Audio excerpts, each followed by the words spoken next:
ఎన్నికల ఫలితాల తర్వాత వైఎస్ఆర్ కాంగ్రెస్ పార్టీలో భారీగానే మార్పులు చేర్పులు చోటు చేసుకుంటున్నాయి. ఇప్పటికే పలు కీలక పదవులు, సలహాదారులు ఇలా అనేకమైనటువంటి వాటిల్లో మార్పులు తీసుకొచ్చినటువంటి వైఎస్ఆర్ కాంగ్రెస్ పార్టీ అధినేత జగన్మోహన్ రెడ్డి ఇక అధికార ప్రతినిధుల విషయం కూడా మార్పులు చేర్పులు చేయటం జరిగింది. ఈరోజు వైఎస్ఆర్ కాంగ్రెస్ పార్టీ కేంద్ర కార్యాలయం నుంచి వచ్చినటువంటి ప్రకటన ప్రకారం వైఎస్ఆర్ కాంగ్రెస్ పార్టీ అధికార ప్రతినిధులుగా నలుగురిని నియమిస్తూ వైఎస్ జగన్మోహన్ రెడ్డి నిర్ణయం తీసుకున్నట్లుగా తెలుస్తుంది. ఆ నలుగురు వివరాలు ఒకసారి పరిశీలించినట్లయితే నగరి మాజీ ఎమ్మెల్యే ఆర్కే రోజా, అలాగే తిరుపతికి చెందినటువంటి మాజీ ఎమ్మెల్యే భూమన కరుణాకర్ రెడ్డి, అలాగే జూపూడి ప్రభాకర్, అలాగే 2024 సార్వత్రిక ఎన్నికల్లో పిఠాపురం నియోజకవర్గంలో పవన్ కళ్యాణ్కు వ్యతిరేకంగా పిఠాపురం నియోజకవర్గం వైఎస్ఆర్ కాంగ్రెస్ పార్టీ అభ్యర్థి వంగ గీతాకు అనుకూలంగా ప్రచారం చేసినటువంటి యాంకర్ శ్యామలను అధికార ప్రతినిధులుగా నియమిస్తూ ఒక ప్రకటన విడుదల చేయడం జరిగింది.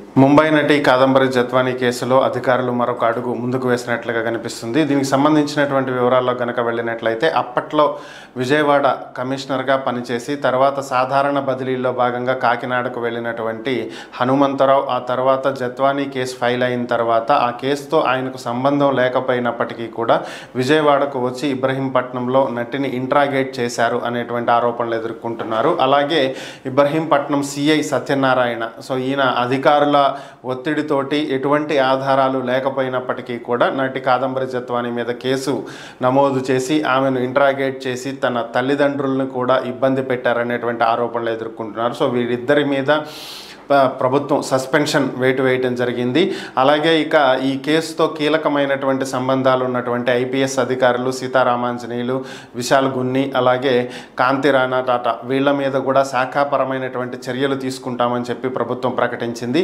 వీరి ముగ్గురు మీద అలాగే హనుమంతరావు, సిఐ సత్యనారాయణ మీద నిన్న కాదంబరి జత్వానీ ఇబ్రహీంపట్నం పోలీస్ స్టేషన్లో ఫిర్యాదు చేయటం జరిగింది.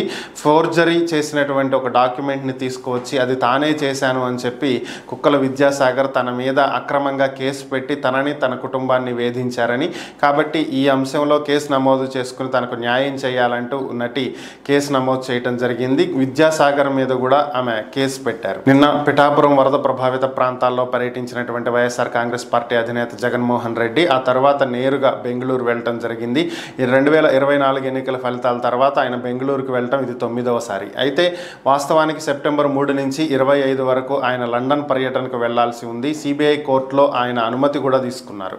అయితే ఆయన పాస్పోర్ట్ రెన్యువల్ విషయంలో కలిగినటువంటి సమస్య వల్ల ప్రజాప్రతినిధుల కోర్టు ఇచ్చినటువంటి షరతులను ఆయన రద్దు చేయాలంటూ ఏపీ హైకోర్టుని ఆశ్రయించడం, కోర్టు ఇచ్చినటువంటి తీర్పు వల్ల ఆయన పాస్పోర్ట్ రెన్యువల్ అయ్యేటువంటి అవకాశం లభించినప్పటికీ కూడా ప్రస్తుతం ఉన్నటువంటి సమయం చాలా తక్కువ. సెప్టెంబర్ 3 నుంచి 25 వరకు అనుకుంటే ప్రస్తుతం సెప్టెంబర్ 15వ తేదీలో ఉన్నారు. ఆయనకు ఒక 15 రోజుల సమయం మాత్రమే ఉన్నటువంటి నేపథ్యంలో ఆయన లండన్ వెళ్ళేటువంటి అవకాశాలు దాదాపుగా లేవు అని చెప్పి వైఎస్ఆర్ కాంగ్రెస్ పార్టీ శ్రేణులు చెప్తున్నటువంటి పరిస్థితి. సో ఆయన లండన్ టూర్ క్యాన్సిల్ అయ్యేటువంటి అవకాశాలు కనిపిస్తున్నాయి. ఏపీలో ప్రభుత్వం మారినప్పటికీ కూడా అధికారుల తీరులో మాత్రం మార్పు కనిపించట్లేదు.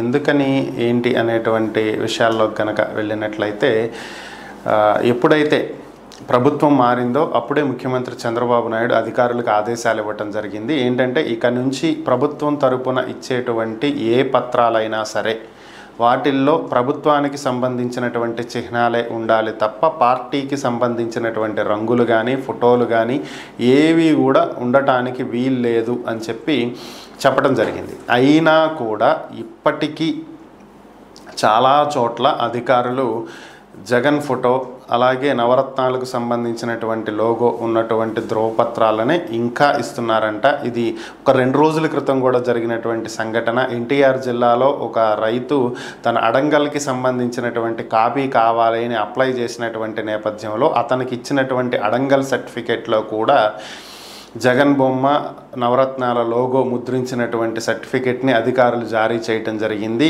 ఇది వద్దని చెప్పినా ఇంకా ఇలాంటివి జరుగుతూ ఉండటంతో చాలా ప్రాంతాల్లో రైతులు ప్రభుత్వం మీద వ్యతిరేకత వ్యక్తపరుస్తున్నటువంటి పరిస్థితి. కౌన్ బనేగా కరోడ్పతి సో ఈ ప్రోగ్రాం గురించి పెద్దగా పరిచయం అయితే అవసరం లేదు. బాలీవుడ్ స్టార్ అమితాబ్ బచ్చన్ హోస్ట్గా వ్యవహరిస్తున్నటువంటి ఈ గేమ్ షో ఏదైతే ఉందో దీంట్లో ఒక కీలకమైనటువంటి సన్నివేశం చోటు చేసుకుంది. ఈ గేమ్లో ఆడుతున్నటువంటి వారికి ఒక ప్రశ్న ఇచ్చారు. ఇటీవల జరిగినటువంటి 2024 ఎన్నికల్లో గెలిచి ఆంధ్రప్రదేశ్కి డిప్యూటీ సీఎంగా ఉన్నటువంటి సినీ నటుడు ఎవరు అని చెప్పి ప్రశ్న అడగటం జరిగింది. దీంట్లో ఆప్షన్స్గా పవన్ కళ్యాణ్, చిరంజీవి, నాగార్జున, బాలకృష్ణ అని చెప్పి ఇవ్వటం జరిగింది. అయితే దీనికి ఆన్సర్ చెప్పలేకపోయినటువంటి వారు ఆడియన్స్ పోల్ తీసుకోవటం జరిగింది. ఆడియన్స్ పవన్ కళ్యాణ్ అని చెప్పడంతో వారు కూడా పవన్ కళ్యాణ్ అని చెప్పటం, దీనికి 1,60,000 రూపాయలు వారు గెలుచుకున్నటువంటి నేపథ్యంలో అమితాబ్ బచ్చన్ పవన్ కళ్యాణ్ గురించి వారికి వివరించడం జరిగింది.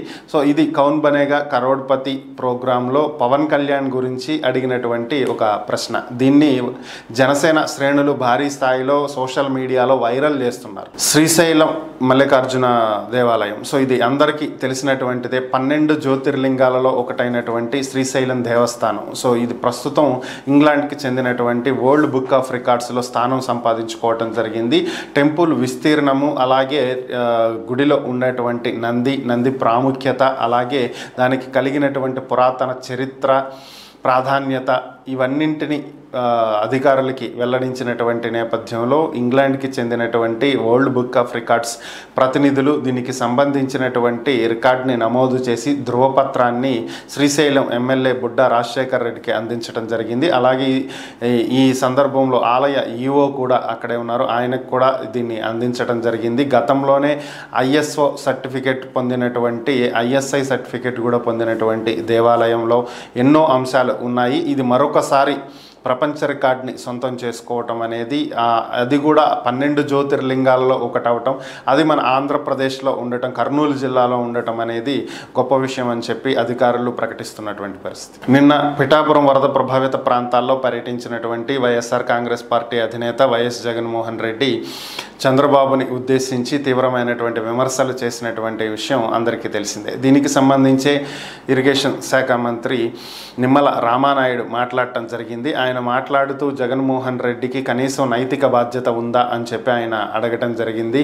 ఒక పక్క వరదలు వచ్చి ఎంతో ఇబ్బందులు ఎదుర్కొంటున్నప్పటికీ కూడా ప్రభుత్వం చేతనైనంత వరకు ఎంతో ముందు చూపుతోనే వ్యవహరిస్తుందని, మొత్తం ఇక్కడ ఈ పిఠాపురం ఏరియాలోని ఏలూరు రిజర్వాయర్ కింద భారీ స్థాయిలో వరదలు వచ్చినప్పటికీ కూడా ఎక్కడ ఒక ప్రాణ నష్టం కూడా జరగకుండా కలెక్టర్ అలాగే స్థానిక అధికారులు చర్యలు చేపట్టారని, ముందస్తు చర్యల కారణంగానే ఇక్కడ ఎటువంటి ప్రాణ నష్టం జరగలేదని, కేవలం పంట పొలాలు మునగటం వల్ల ఆస్తి నష్టం జరిగిందని, దానికి సంబంధించి కూడా ప్రభుత్వం పరిహారం అందిస్తుందని, ఎప్పుడైతే ఏలేరుకి వరద పెరుగుతుందో అప్పటి నుంచి దాదాపుగా 2 నెలల నుంచి కూడా పూర్తి స్థాయిలో కలెక్టరు స్థానిక అధికారులు పర్యవేక్షిస్తూనే ఉన్నారని, స్థానికంగా ఉన్నటువంటి ప్రజలను ముంపు ప్రాంతాలు అయ్యేటువంటి ప్రాంతాలను పూర్తి స్థాయిలో ఖాళీ చేపించి చర్యలు చేపట్టారని, ప్రభుత్వం ముందు జాగ్రత్త చర్యల వల్ల ఇక్కడ ఎటువంటి ప్రాణ నష్టం జరగలేదని, గతంలో 2019లో 2014 నుంచి 19 మధ్యకాలంలో ఏలేరు రిజర్వాయర్ డెవలప్మెంట్ కోసం ఆధునీకరించడం కోసం 93 కోట్ల రూపాయలు అప్పటి టీడీపీ ప్రభుత్వం వెచ్చించిందని, ఆ తర్వాత వచ్చినటువంటి వైఎస్ఆర్ కాంగ్రెస్ పార్టీ ప్రభుత్వం 2019 తర్వాత ఎంత ఖర్చు పెట్టింది అనేది జగన్ లెక్క చెప్పగలడా అని చెప్పి ప్రశ్నించడం జరిగింది. జగన్మోహన్ రెడ్డికి శవాలు కనిపిస్తే మహా ఆనందంగా ఉంటుందని, ఈ ఏలేరు రిజర్వాయర్ ఘటనలో ఒక్క శవం కూడా కనిపించకపోవడంతో తీవ్ర నిరాశకు గురయ్యారని, ఆ నిరాశలోనే ఆయన ఈ విధంగా మాట్లాడుతున్నారని చెప్పి నిమ్మల రామానాయుడు వ్యాఖ్యానించడం జరిగింది. వరుసపెట్టి వైఎస్ఆర్ కాంగ్రెస్ పార్టీ ఖాళీ అవుతున్నటువంటి పరిస్థితి. ముఖ్యంగా ఏలూరు జిల్లాలో వైఎస్ఆర్ కాంగ్రెస్ పార్టీకి గడ్డుకాలం నడుస్తుందనే చెప్పుకోవాలి. ఇటీవలే ఏలూరు జిల్లా వైఎస్ఆర్ కాంగ్రెస్ పార్టీ అధ్యక్షుడు ఆళ్ల నాని అలియాస్ ఆళ్ల కాళీ కృష్ణ ప్రసాద్ పార్టీ పెట్టడం జరిగింది. ఇక ఆయనతో పాటుగా అటు ఏలూరు నగర మేయర్ నూర్జహాన్, ఆమె భర్త పెదబాబు, అలాగే ఇక మరికొంతమంది నేతలు వరుసపెట్టి అంత దాదాపుగా 27 మంది కార్పొరేటర్లు కూడా టీడీపీలో వెళ్ళి చేరారు. సో ఇక మిగిలినటువంటి వాళ్ళల్లో కూడా మిగిలినటువంటి 5 కార్పొరేటర్లు కూడా నిన్న వెళ్ళి టీడీపీలో చేరటం జరిగింది. అయితే బడేటి చంటి ఆధ్వర్యంలో, స్థానిక ఎమ్మెల్యే బడేటి చంటి ఆధ్వర్యంలో టీడీపీలో చేరినటువంటి నేపథ్యంలో ఏలూరు మున్సిపల్ కౌన్సిల్ పూర్తిగా ఖాళీ అయిపోయినటువంటి పరిస్థితి. పూర్తిగా ఖాళీ అవ్వటం అంటే వైసీపీ ఖాళీ అయిపోయినటువంటి పరిస్థితి. ఏలూరు మున్సిపల్ కౌన్సిల్లో వైసీపీ పూర్తిగా ఖాళీ అయిపోయింది. వన్ సైడెడ్గా మొత్తం అంతా కూడా టీడీపీలో చేరటంతో ఏలూరు మున్సిపల్ కార్పొరేషన్ మొత్తం కూడా టీడీపీ వశమైనటువంటి పరిస్థితి. ఇటీవల నెట్ఫ్లిక్స్లో విడుదలైనటువంటి ఓటీటీ ప్లాట్ఫామ్లో వచ్చినటువంటి ఒక వెబ్ సిరీస్ IC-814. సో ఇది ఒక విమాన హైజాక్కి సంబంధించినటువంటి అంశం, ది కాందహార్ హైజాక్స్. సో ఇది గతంలో జరిగినటువంటి రియల్ ఇన్సిడెంట్స్ని బేస్ చేసుకుని తీసినటువంటి ఒక చిత్రం. దీనికి సంబంధించినటువంటి అంశాలనే ప్రస్తుత విదేశాంగ శాఖ మంత్రి జైశంకర్ స్విట్జర్లాండ్లో ప్రస్తావించడం జరిగింది. ఈ వెబ్ సిరీస్ని తాను చూడలేదు, కానీ దీనికి సంబంధించినటువంటి ఇలాంటి ఘటనే ఒకటి తన జీవితంలో చోటు చేసుకుంది అని చెప్పి ఆయన ప్రస్తావించడం జరిగింది.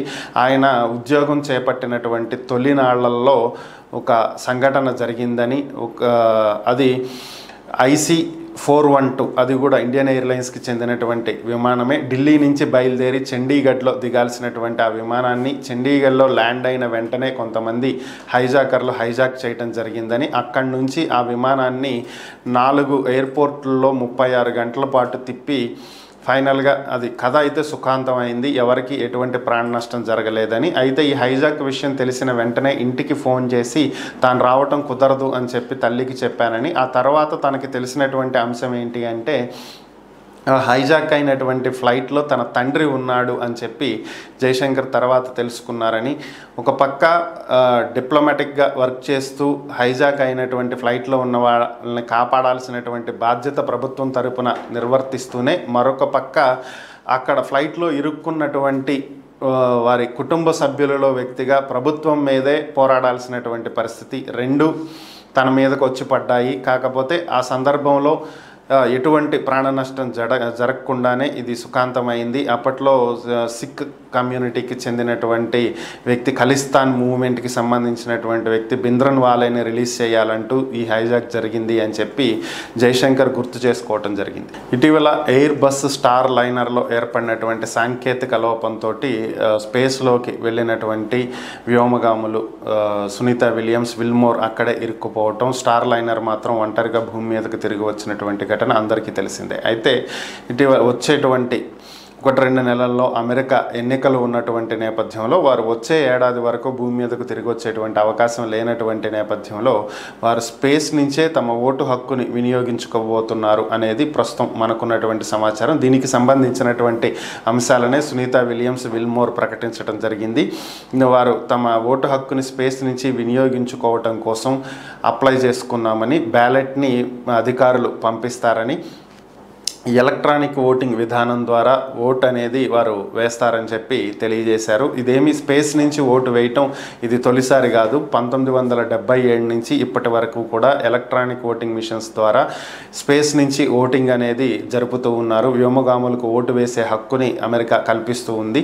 సో అప్పటి నుంచి ఇది కొంచెం క్లిష్టతరమైనటువంటి ప్రక్రియ అయినప్పటికీ కూడా నాసా దీన్ని కంటిన్యూ చేస్తూనే ఉన్నటువంటి పరిస్థితి.